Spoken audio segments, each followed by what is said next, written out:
House. And we have even more on this. Charlie Gasparino is in the newsroom right now with some breaking news on, I'm imagining it has to do with tax reform, Charlie, because we just saw the Senate Budget Committee pass it, but that doesn't include some of the senators, the GOP senators who have been against this so far. Well, it includes some that have. And here's the real rub here. Just because Senator Johnson and Corker have agreed to vote this out of committee, when I talk to my sources in Capitol Hill, they are still, in Never Land here. They still are, what can we put it, purgatory, right in the middle? They're not sure.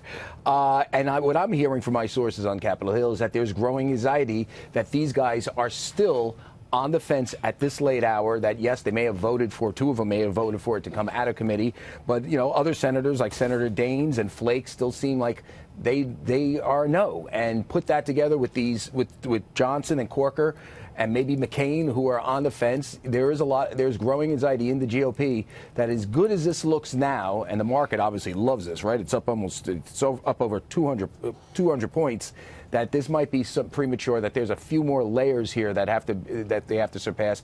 Obviously, the president's going to come out and do a little cheerleading here, which is a good thing. They may get people to get back on board on this, but I will tell you, when you look at some of the objections from the various senators, it's pretty. I mean, there are some concerns about this. I mean, Corker would tell you, "Hey, I don't like the fact that there's that it's going to blow up the budget, that it's going to increase the deficit." Johnson doesn't like the fact that, hey, you're really not doing a small business tax cut. You do mostly for corporations who are going to do a lot of stock buybacks. Others may point out the state and local tax deduction that you and I talked about a lot is cut out of this bill, and that hurts a lot of that has an impact across the country, not just in New York and New Jersey. Of course, yeah. And so there are a number of things that I'm hearing that are still sticking points here. And then the intangible. What is that intangible? The intangible is Donald Trump. I mean, Donald Trump has not endeared himself to Senator Corker. He has not endeared himself to Senator Flake. He does.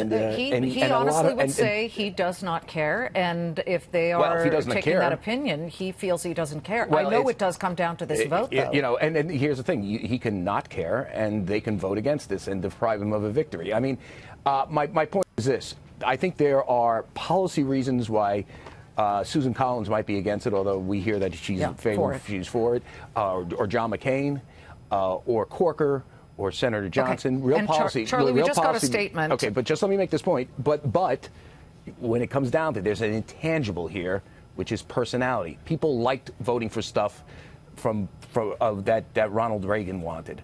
It's a little different with Donald Trump.